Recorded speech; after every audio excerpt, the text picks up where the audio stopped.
Sahabat YKB, jumpa kembali dalam program Krida Bagimu Negeri. Program Krida Bagimu Negeri ini kerjasama Yayasan Komunikasi bersama dengan Universitas Kristen Krida Wacana.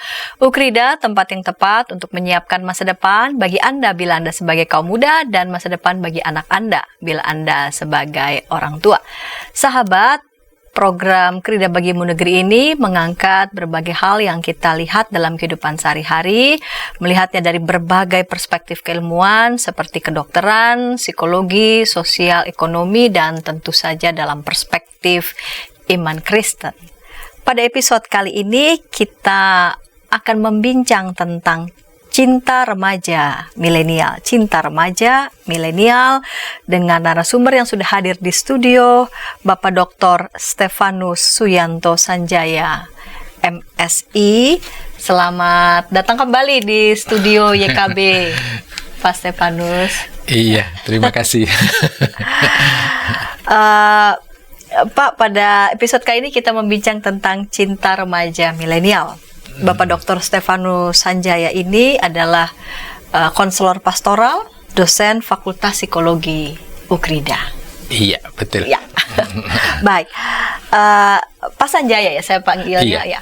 Pak Sanjaya, topik kita tentang cinta remaja milenial. Saya mau mulai dengan yang dimaksud dengan milenial ini, generasi milenial ini sebenarnya apa, dimulai dari mana, siapa mereka? Iya, jadi generasi milenial itu adalah mereka yang lahir antara tahun 1980 sampai tahun 2000 ya. Jadi usia mereka itu antara 22 tahun sampai 42 tahun begitu. Ya. Lalu kalau menurut teori perkembangan klasik, mereka ada di dewasa awal. Begitu. Dewasa awal. Tapi kalau kita menurut standar WHO yang baru itu bahwa usia 18 sampai dengan 65 itu dikatakan pemuda katanya. Umur berapa? 18 sampai 65. Pemuda. Waduh, sahabat yang usia sudah 60-65 tetap muda. Berbahagia ya. Berbahagia justru ya. 60 ya. Masih muda kan. Maka menarik sekali kalau kita mengamati mereka yang masih muda ini ya. Karena kira-kira ya 30 tahun yang lalu biasanya usia 22 tahun itu sudah menikah, sudah punya anak begitu.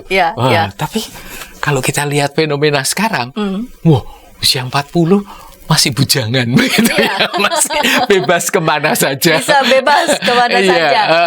Tiada yang melarang katanya. Generasi milenial sini tanda-tandanya seperti itu Pak Sanjaya. Itu siapa ya mereka ini? Ya, mereka ini memang orang-orang yang istilahnya itu betul-betul akrab dengan teknologi. Akrab dengan teknologi. Jadi mereka canggih menggunakan teknologi, lalu juga selalu mengupdate media sosial. Maka tidak heran mereka ini kebanjiran informasi begitu ya. Jadi informasi banyak sekali yang mereka temui, lalu mereka baca, mereka perbincangkan itu. Lalu mereka itu juga rasa ingin tahunya itu tinggi. Rasa ingin tahu yang tinggi. Ya, lalu juga istilahnya kemudian banyak pertimbangan, lalu juga memiliki pemikiran yang kritis, sehingga apa yang masuk itu selalu disaring dengan baik begitu. Dan mereka selalu mengupdate informasi begitu. Update informasi. Berarti tidak boleh ketinggalan berita. Nah, makanya mereka sangat takut kalau dikatakan FOMO ya. Oh iya, fear of missing out. Seperti itu. Ya, fear of missing out ya. Iya. Berarti mereka generasi yang suka mengembangkan diri mereka ya. Betul, sangat progresif begitu. Jadi betul-betul selalu melangkah untuk maju begitu. Maju terus gitu. Ya.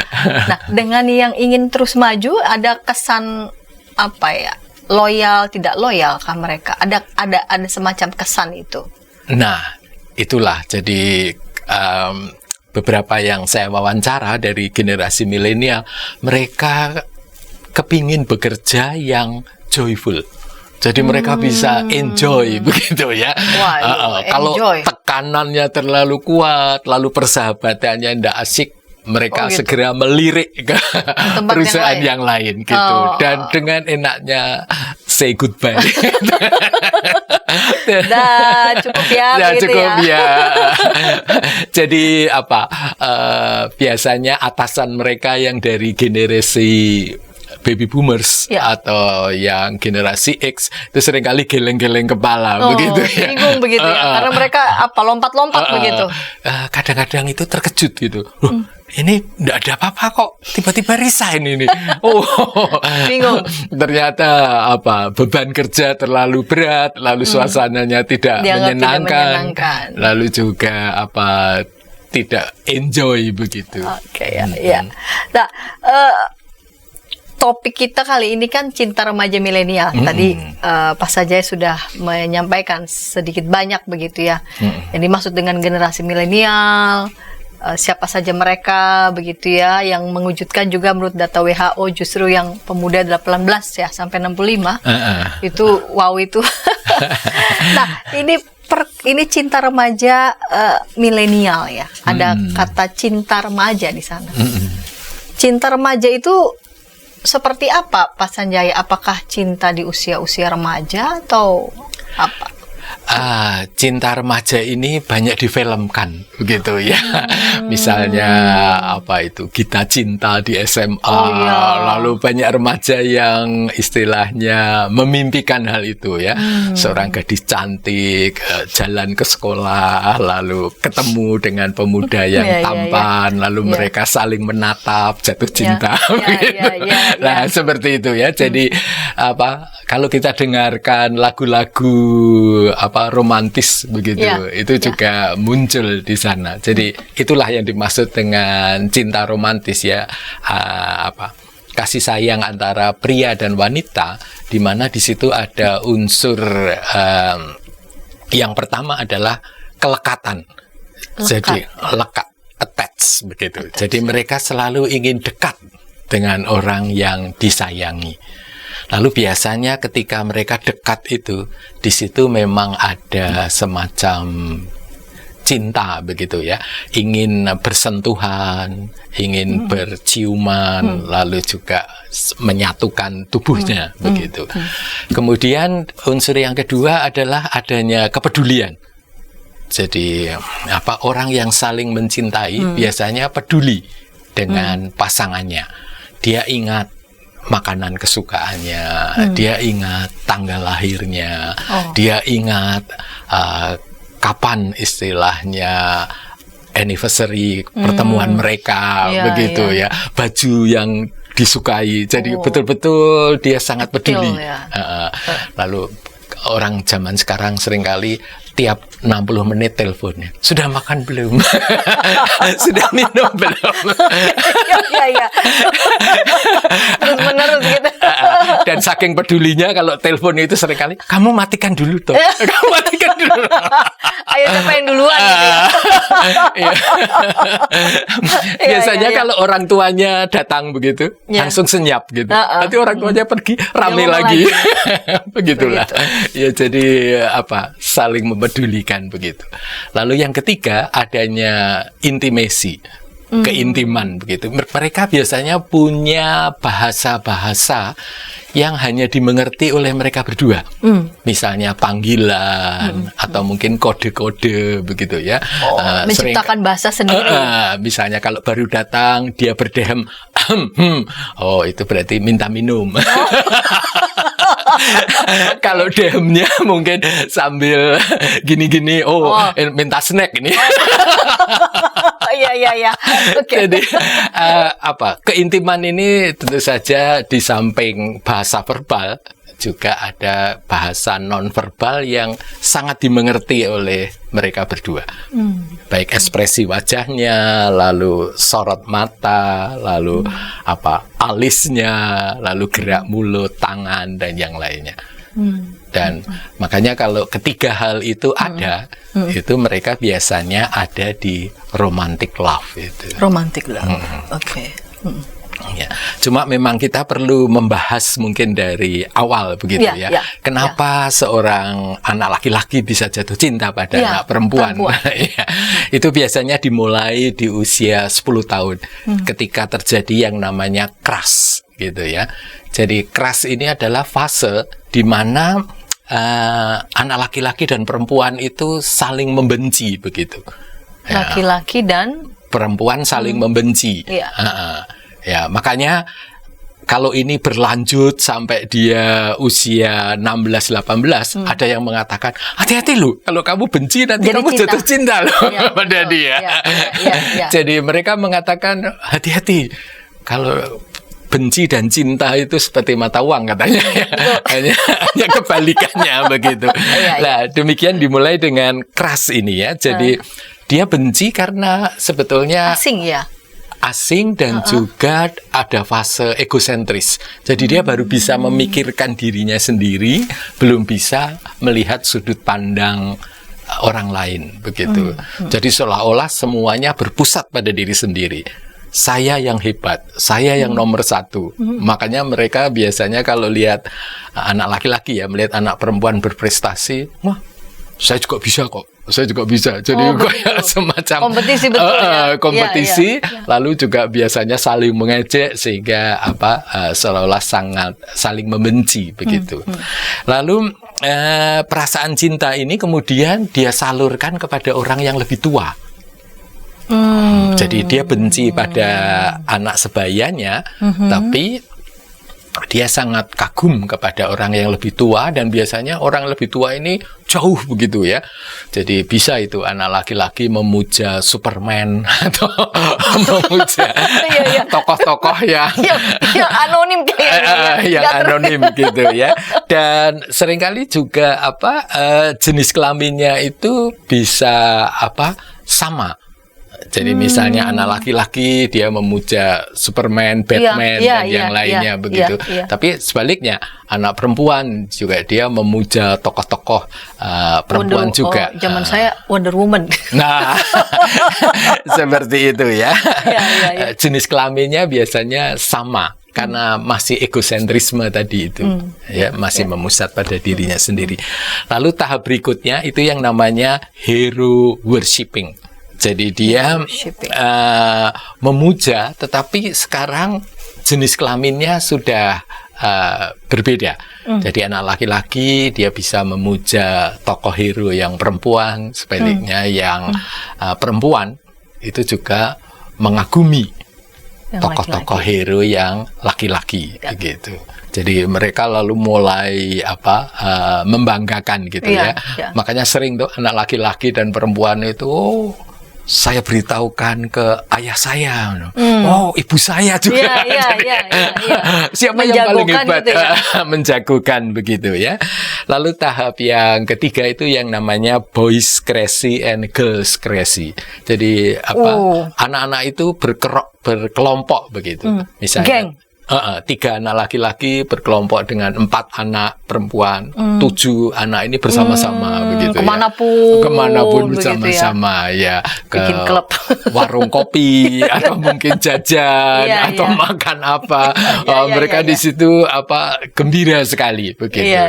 Dan biasanya misalnya ada 3 anak laki-laki dan 4 anak perempuan, mereka itu sudah punya incaran masing-masing begitu ya. Si A ini misalnya mengincar kepada si B, si C mengincar kepada temannya yang mana begitu, dan mereka saling menjodohkan. Ini dengan ini dengan ini begitu. Nah, inilah seringkali yang dikonsultasikan kepada konselor maupun psikolog. Saya itu jatuh cinta atau tidak ya Pak? Begitu. Karena biasanya ya kepingin ketemu, kepingin memberi, kepingin dekat, tapi kok nggak berani. Beraninya ada di dalam kelompok. kelompok itu. Kelompok. Gitu. Kalau mau pergi berdua kok Gak berani. tidak berani. Janjian yuk Mam Bro, tiba-tiba datang teman-temannya. Nah, seperti itu. Iya. Jadi ini yang sering ditanyakan. Iya. Saya sebetulnya jatuh cinta kepada yang mana ya Pak? Ya. Kepada gadis yang ini atau gadis yang itu? Atau seringkali anak-anak perempuan juga tanya ya. Ini yang mencintai saya yang mana ya Pak? Ini anak laki-laki A ini sering memberi ke saya pizza, Ya. tapi si B ini Ikut sering juga. memberikan makanan yang lain. Lalu dia sering peduli, sering Ya, nelpon, ya, sering ya. seperti itu. Jadi yang mana begitu Jadi ya? yang mana begitu. Oke, Itu. kita tahan dulu ya. Kita akan lanjut di segmen Oke. kedua untuk melihat perkembangan cinta remaja. Namun sebelumnya kita dengarkan pesan-pesan berikut ini.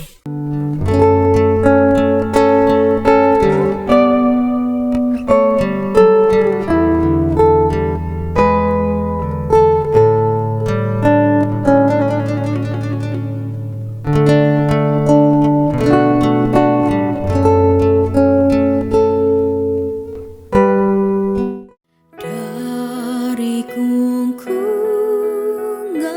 malam gelap. Nyanyikanlah nyanyian baru.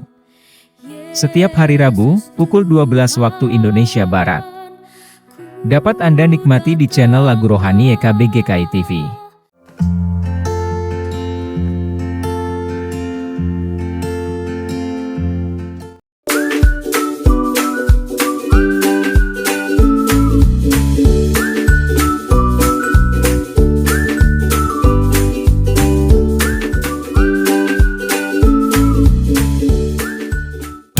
Sahabat, mari dukung pelayanan dan pekabaran Injil melalui YKB dengan membagikan link acara ini kepada sebanyak mungkin orang. Dukungan juga dapat saudara lakukan dengan mentransfer dukungan finansial ke rekening BCA ke nomor 450 305 2990 450 305 2990 atas nama Yayasan Komunikasi Bersama.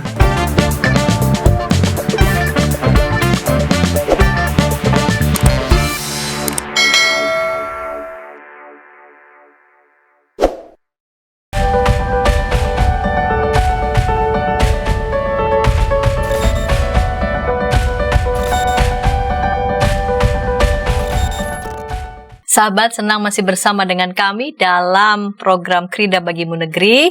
Pada episode kali ini kita membincang tentang cinta remaja milenial bersama dengan Bapak Dr. Stefanus Suyanto Sanjaya, MSI. Sahabat, kita sudah tiba di segmen yang kedua ini. Mari silahkan boleh berinteraksi di kolom komentar yang sudah tersedia. Pak Sanjaya, kita lanjut ya Pak di segmen kedua ini tentang perkembangan cinta remaja. Tadi di awal Pak Sanjaya sudah menjelaskan tentang tahap crush, hero worshipping, boys crazy, dan girls crazy. Lalu apa lagi? Setelah itu yang orang awam sering mengatakan cinta monyet gitu ya, atau dalam istilah standarnya adalah puppy love. Puppy gitu love. ya. Puppy love itu anak anjing itu ya. Jadi kalau kita perhatikan anak anjing itu 5 detik pertama dia tertarik pada sandal gitu ya. Nanti 5 menit kemudian dia sudah tertarik kepada bantal gitu. 5 menit kemudian dia sudah tertarik lagi pada tulang atau yang lain begitu. Nah, inilah yang terjadi pada fase berikutnya ya, di usia kira-kira 15 tahun. Itu anak laki-laki itu mudah sekali ganti pasangannya begitu. Minggu ini dia cinta dengan Angela begitu ya. Bulan depan dia sudah pindah ke Olivia. Gitu ya. Mungkin 2 minggu lagi dia sudah ganti dengan Margaret atau yang lain begitu ya. Jadi inilah yang kemudian dikatakan puppy love itu. Ya, jadi cintanya itu belum stabil dan pindah-pindah begitu. Ya, seperti perkembangan pribadi juga ya. Kan ada tahap-tahap senang ini. Iya, dan ini yang sering kali menimbulkan salah paham di kalangan anak-anak perempuan begitu. Loh, kemarin saya pacarnya. Lah kok sekarang dia dengan itu? Nah, ini kalau tidak dijelaskan seringkali bisa menjadi pertengkaran yang menetap begitu. Iya. Ya, padahal ini memang dalam rangka eksplorasi tadi ya. Jadi istilahnya ini yang mana ini sebetulnya yang paling cocok dengan dirinya begitu. Nah, itulah yang dinamakan dengan puppy love ya. Nah, setelah dia istilahnya melakukan eksplorasi, lalu biasanya menemukan figur yang sesuai ya. Anak laki-laki biasanya mengidolakan ibunya, begitu. Ya. Oh, jadi misalnya ibunya seorang yang penyayang, masakannya enak, lalu juga peduli, kemudian juga dia itu ibu yang hangat, komunikasinya lancar, dia akan memilih gadis-gadis yang seperti itu. Misalnya ibunya seorang yang mandiri, nah dia juga akan senang dengan gadis-gadis yang mandiri begitu. Tapi sebaliknya kalau yang dia temui gadis yang manja, pasti akan dia tinggalkan. Dia akan mencari yang lainnya. Yang begitu. mendekati seperti ibunya. Sebaliknya anak-anak perempuan akan mendekati anak laki yang mirip dengan ayahnya. Ya, misalnya ayahnya seorang yang tegas, suka olahraga, lalu juga disiplin, suka kerja keras, kemudian dia juga terampil berbicara, dia akan cenderung memilih anak laki-laki yang mirip dengan figur ayahnya itu. Itulah yang terjadi pada romantic love gitu. Ya, Pak Sanjaya, setelah cinta begitu ya, perkembangan cinta masa remaja. Ada tahap biasanya kan, tahap lebih lanjut begitu setelah cinta, lalu kemudian ada tahap tentang perkawinan begitu.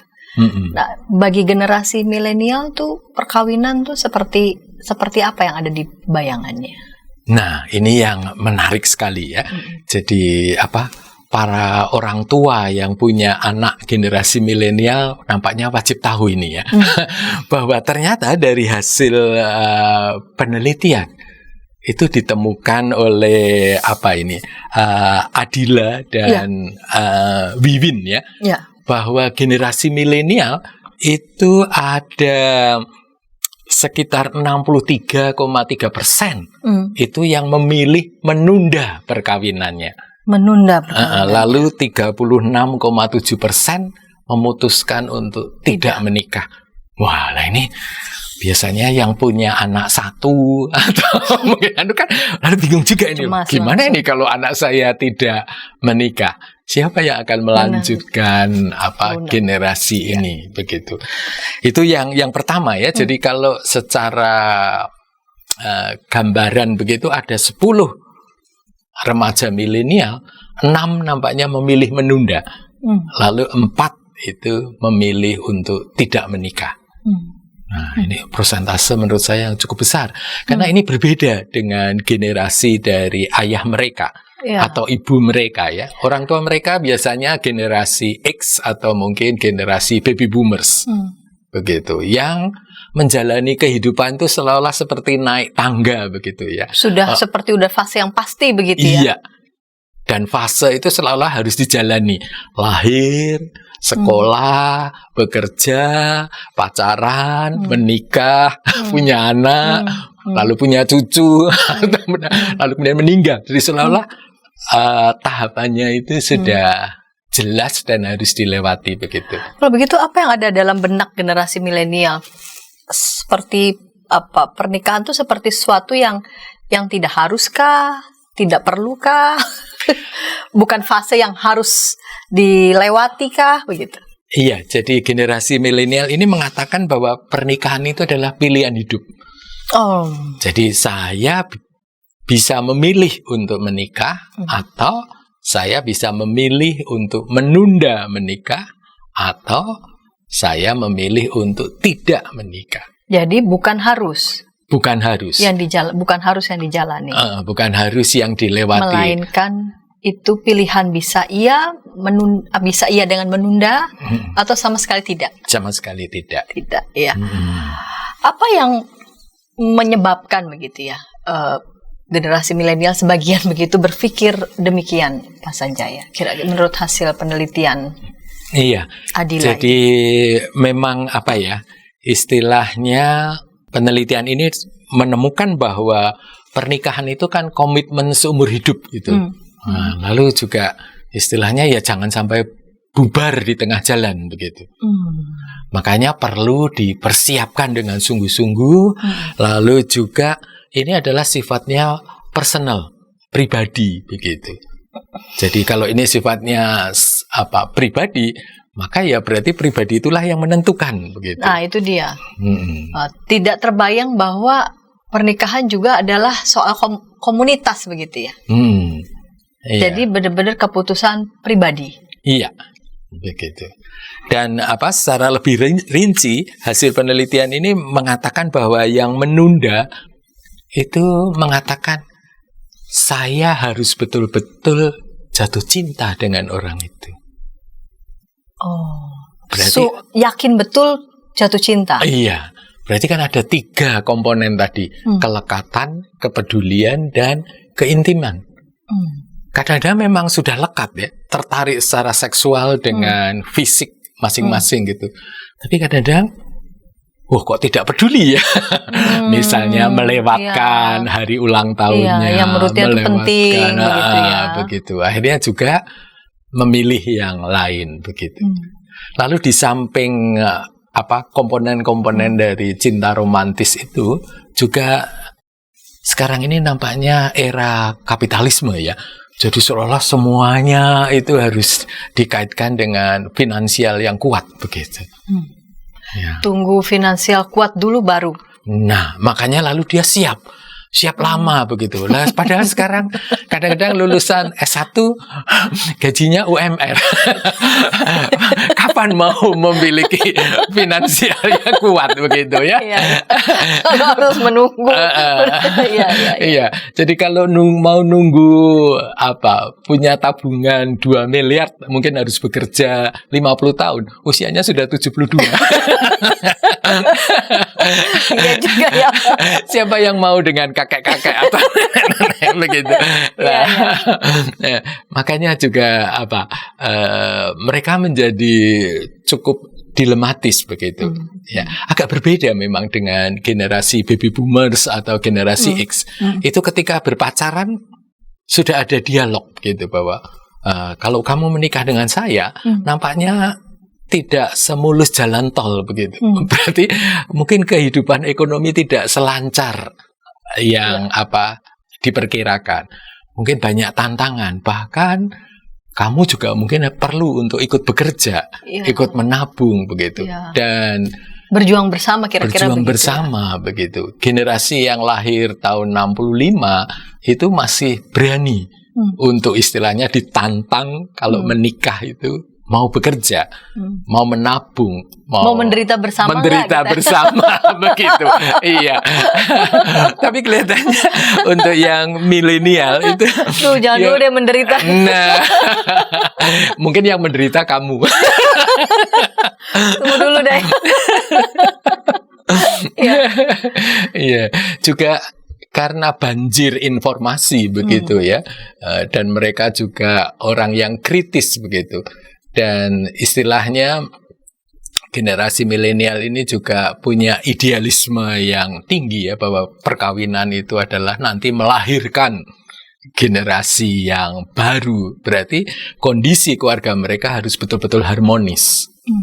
Betul-betul mampu menciptakan suasana yang positif untuk bisa mendidik anaknya.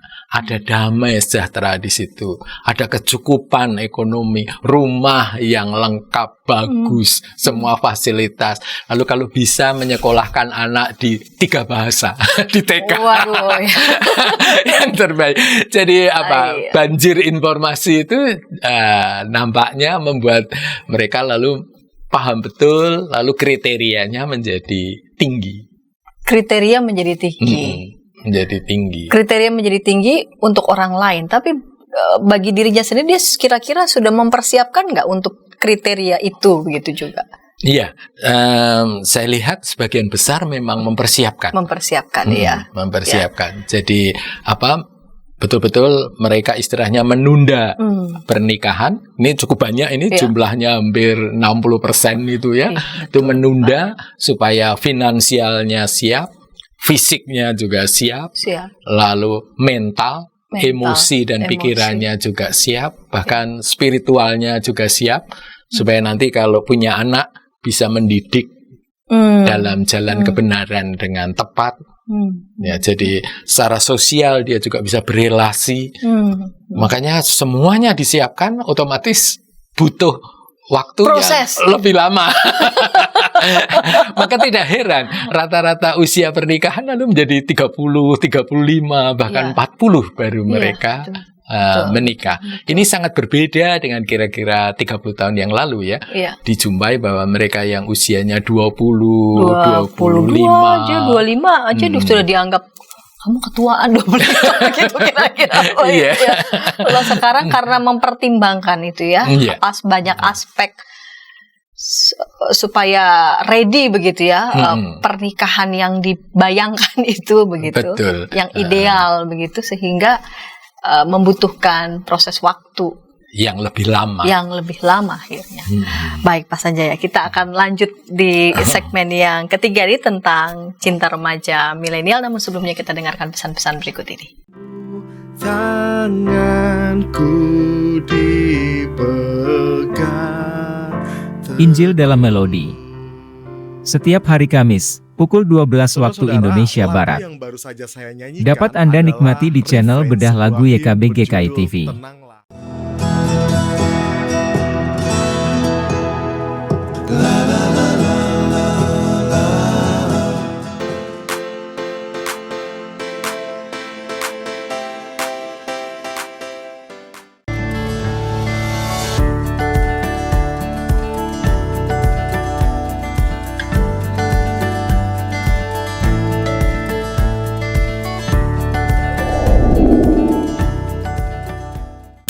Sahabat, mari dukung pelayanan dan pekabaran Injil melalui YKB dengan membagikan link acara ini kepada sebanyak mungkin orang.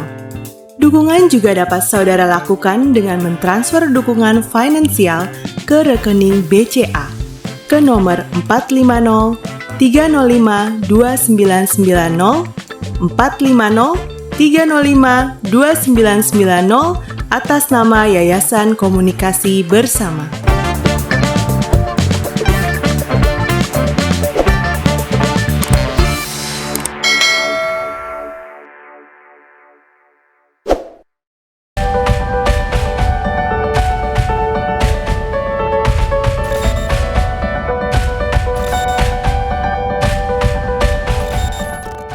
Sahabat, senang masih bersama dengan kami dalam program Krida Bagimu Negeri. Pada episode kali ini kita membincang tentang cinta remaja milenial. Kita sudah tiba di segmen yang ketiga. Mari sahabat boleh berinteraksi di kolom komentar yang sudah tersedia. Pak Sanjaya, kita lanjutkan ya Pak. Iya. Di segmen yang ketiga ini. Di segmen yang pertama itu kan tentang perkembangan ya, cinta remaja begitu. Ada beberapa hal. Lalu kemudian bagaimana generasi milenial ya membayangkan, memaknai pernikahan. Lalu ternyata ada temuan gitu. Berdasarkan survei ya, bahwa 60% sekian itu memilih untuk menunda pernikahan dengan berbagai macam faktor yang menyebabkan finansial, nilainya bagaimana dan sebagainya, sehingga ada yang usia 30 ke atas sampai 40 ke atas mungkin baru ready begitu ya, firm memutuskan menikah. Tapi 30% sekian memilih tidak. Mereka berpikir kan pernikahan itu bukan sebuah fase yang harus dijalani. Tapi ini soal pilihan. Pilihan ya dengan cepat, ya dengan menunda, phone a friend, atau tidak sama sekali begitu. Nah, kira-kira apa yang menyebabkan 30% sekian ini ya memilih untuk tidak sama sekali itu untuk menikah? Iya. Di Indonesia secara khusus. Iya. saja ya. Jadi dari hasil penelitian dari Adila dan Wiwin itu ditemukan bahwa mereka yang memutuskan untuk tidak menikah itu punya pandangan bahwa menikah itu rumit katanya. Menikah itu rumit. Rumit gitu. Jadi kelihatannya kayak mirip soal matematika dan fisika gitu. Yang tidak semua orang bisa memecahkannya begitu ya. Apalagi memang kalau media televisi itu diikuti kan biasanya terjadi kekerasan dalam rumah tangga, lalu kemiskinan, lalu perselingkuhan, pengkhianatan dan yang lainnya. Beberapa orang nampaknya lalu menjadi overthinking begitu ya. Wah, nanti pernikahanku juga akan rumit dan tidak bahagia seperti itu ya. Ya tadi ya, informasi banyak begitu yang diserap ya. Begitu. Lalu juga mereka merasa menikah itu beban begitu. Yang pertama rumit, yang kedua beban. Beban, harus istilahnya mengurus suami, bagi yang perempuan ya, harus mengurus suami, harus menyediakan ini, harus punya anak, harus itu katanya kalau di daftarnya itu bisa dari A sampai Z, kembali lagi ke A sampai Z begitu. Jadi daftarnya terlalu banyak begitu. Dan yang ketiga, mereka melihat bahwa terjadi krisis dalam perkawinan. Jadi mereka melihat bahwa ini perkawinannya kok pendek sekali ya, hanya berusia 12 tahun cerai. Padahal kalau dibandingkan dengan generasi X dan baby boomers, mereka sampai kakek nenek bahkan maut yang memisahkan begitu. Tapi ini kok sekarang baru aja menikah sudah divorce ya, bercerai begitu. Nah, jadi mereka melihat kok tidak abadi ya suatu perkawinan itu begitu. Jadi kayak merasa wasting time kah? Iya. Kayak begitu.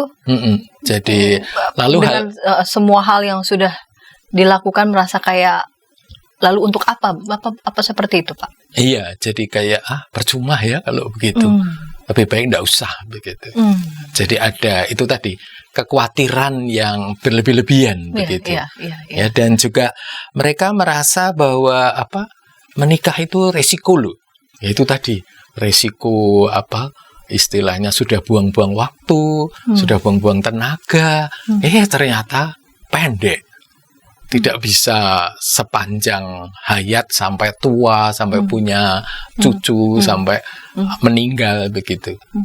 Dan itu resiko itu tidak siap ditanggung oleh 37,3% remaja milenial itu.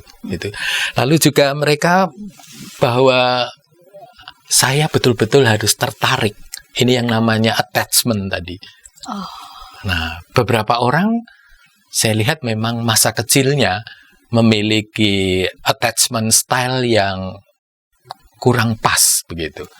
Jadi seringkali mereka itu menjadi ambivalence gitu ya, dengan ketidakhadiran orang tua harus bekerja, lalu sedikit mendampingi anak, maka anak itu kadang-kadang merasa kok saya tidak ada yang melindungi ya, saya tidak ada yang mendampingi ya. Lalu dia menjadi ambivalensi ya, antara di satu kepingin dekat dengan seseorang, tapi di satu sisi saya harus mandiri, tidak boleh tergantung kepada. Kenapa ada ketakutan kah? Iya. Tidak bisa attach. Tidak bisa betul-betul melekat dengan pasangannya. Lalu, karena ada pengalaman tidak attach juga dengan orang tuanya. Jadi tidak punya pengalaman itu. Iya.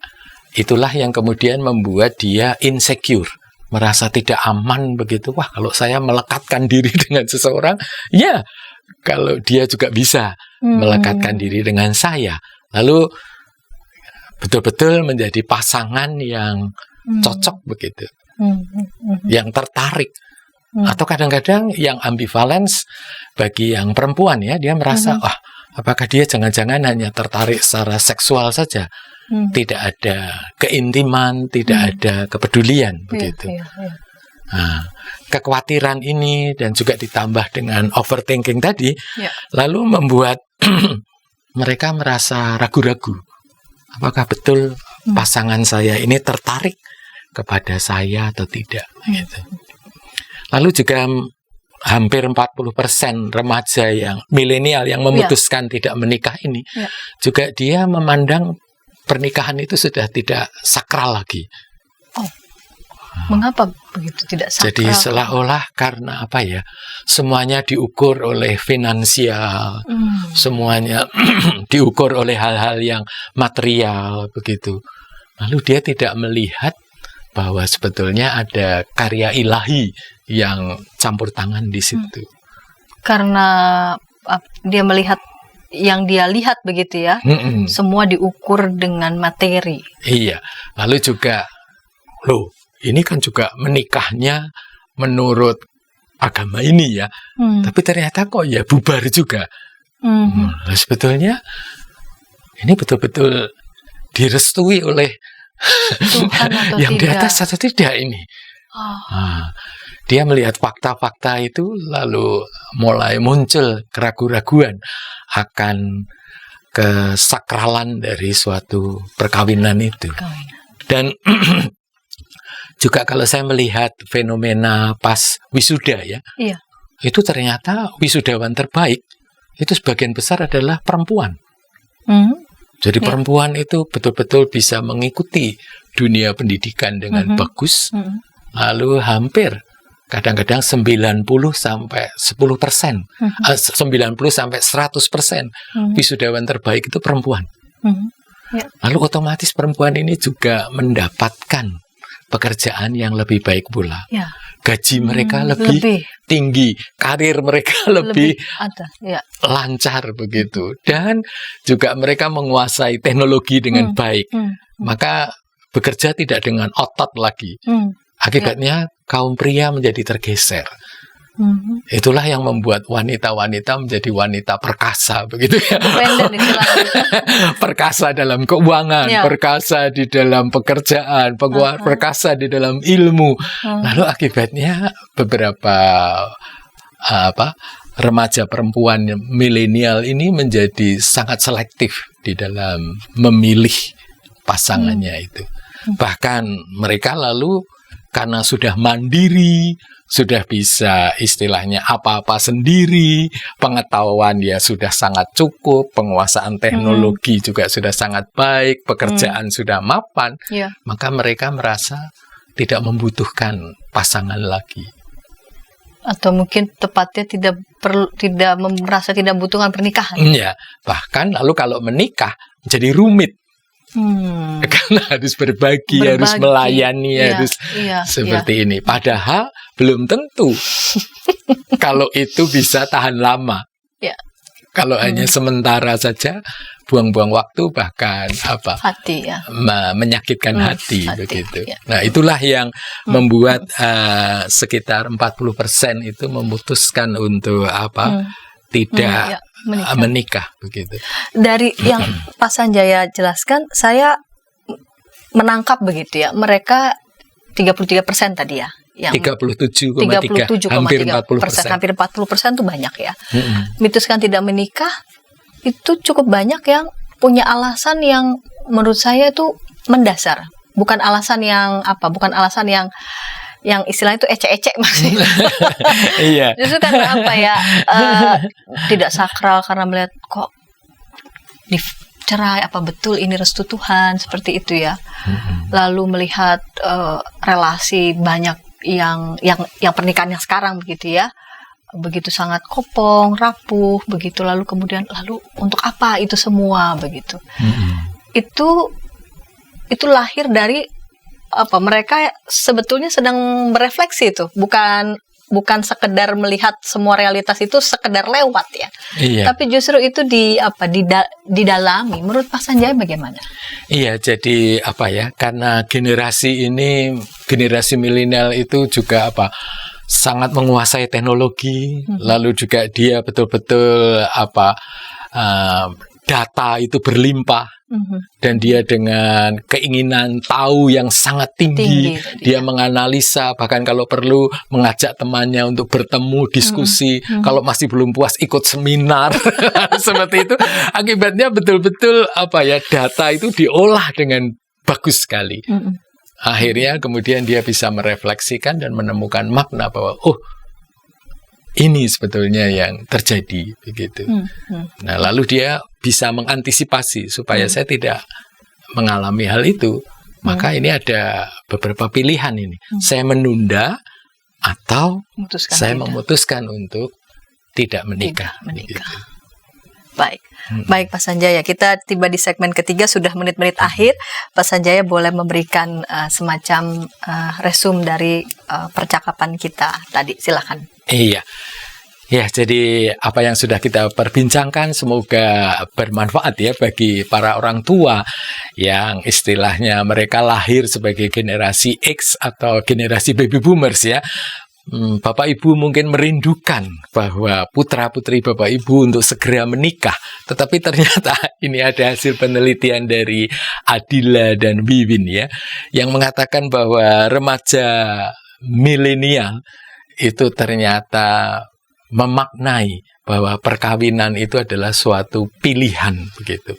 Jadi tidak otomatis harus dilewati. Tapi mereka berpendapat bahwa perkawinan itu adalah sesuatu yang personal, yang pribadi begitu. Lalu mereka juga tidak ingin menikah itu karena desakan dari orang tua, tapi betul-betul karena cinta romantis yang tinggi ya, adanya kelekatan, adanya kepedulian, dan juga adanya keintiman begitu. Makanya mereka mengatakan bahwa menikah itu adalah pilihan hidup begitu, bukan tahap perkembangan kehidupan yang seperti anak tangga yang harus istilahnya dijalani begitu. Karena perkawinan itu adalah komitmen seumur hidup, lalu tadi bersifat pribadi dan membutuhkan persiapan yang sangat matang. Meskipun tahap-tahap perkembangan cintanya itu masih mengikuti teori perkembangan klasik ya. Ada crush, lalu ada hero worshipping, kemudian ada boys crazy and girl crazy, ada puppy love atau cinta monyet, lalu barulah mereka sampai di cinta romantis. Itu. Iya. Sahabat, saya membaca 1 Korintus pasal 13 ayat 13. Demikianlah tinggal ketiga hal ini, yaitu iman, pengharapan, dan kasih. Dan yang paling besar di antaranya ialah kasih. Di antara para sahabat yang saat ini mungkin sedang menjalin relasi, lalu kemudian sedang merenung, merefleksikan, mengambil keputusan besar dalam hidup, salah satunya tentang relasi percintaan, ataupun juga mengambil keputusan apakah menikah atau menunda ataukah tidak. Biarlah segala relasi yang kita bangun dan juga ketika kita ingin mengambil keputusan, biarlah itu berdasarkan kasih ya. Berdasarkan kasih yang datangnya dari Kristus, kasih yang datangnya dari Tuhan kita Yesus Kristus. Terima kasih Pak Sanjaya untuk kehadiran di studio, dan kiranya apa yang kami sajikan boleh menjadi berkat, menambah wawasan sahabat semua. Sampai jumpa di episode yang akan datang dengan topik menarik lainnya. Sampai jumpa.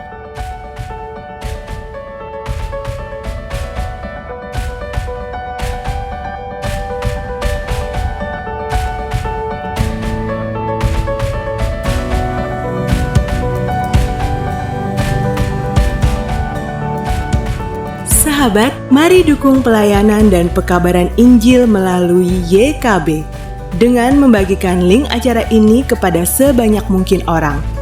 Dukungan juga dapat saudara lakukan dengan mentransfer dukungan finansial ke rekening BCA ke nomor 450 305 2990 450 305 2990 atas nama Yayasan Komunikasi Bersama.